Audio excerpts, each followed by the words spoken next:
Assalamualaikum warahmatullahi wabarakatuh. Perkenalkan saya Rifah dengan NIM 2210505104 dari kelompok B2. Di sini saya akan menyebutkan anatomi ekstermina atas dan ekstermina bawah.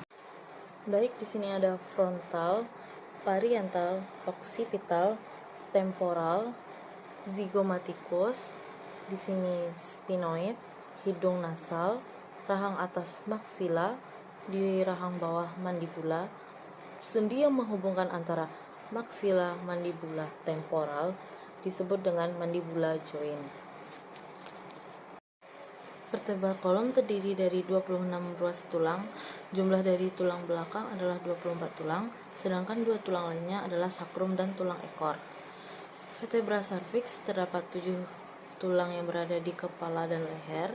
Vertebra thorax terdapat 12 tulang di bagian punggung atas. Vertebra lumbalis terdapat 5 tulang yang berada di punggung bawah. Tulang sejati atau costae varae sebanyak 7 pasang yang menempel pada tulang dada. Tulang palsu costae spuria sebanyak 3 pasang yang terhubung tulang dada melalui tulang rawan. Lalu tulang melayang yang disebut dengan costae fluctuantes sebanyak 2 pasang tidak menempel langsung ke tulang dada sehingga mengambang atau disebut dengan tulang melayang. Selanjutnya, struktur tulang ekstermina atas menghubungkan tulang aksial dan mengatur tungkai bawah. Yang pertama, humerus, yaitu tulang panjang di lengan atas.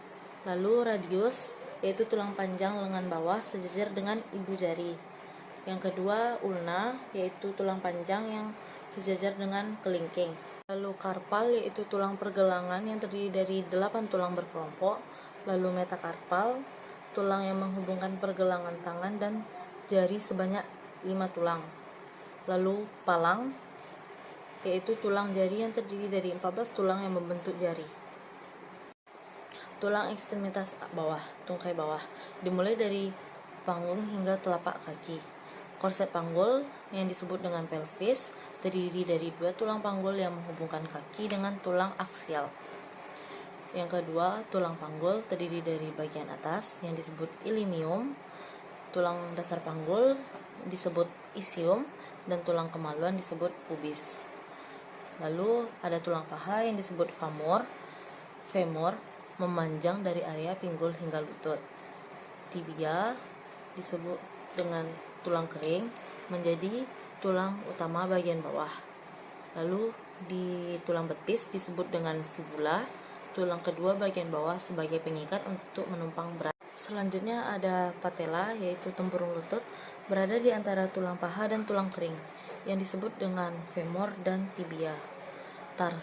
Lalu tarsal, tulang pergelangan kaki yang terdiri dari 7 tulang berkelompok. Di punggung kaki ada metatarsal, yaitu tulang yang menghubungkan pergelangan kaki dan jari sebanyak 5 tulang. Lalu ada palang, yaitu tulang jari yang terdiri dari 14 tulang yang membentuk jari. Di sini disebut dengan sendi shoulder joint, di bagian siku disebut dengan elbow joint, lalu di patella atau di lutut disebut dengan sendi knuckle joint, lalu di pergelangan kaki atau di tarsal disebut dengan sendi ankle joint. Sekian yang dapat saya sampaikan, lebih kurangnya saya mohon maaf. Assalamualaikum warahmatullahi wabarakatuh.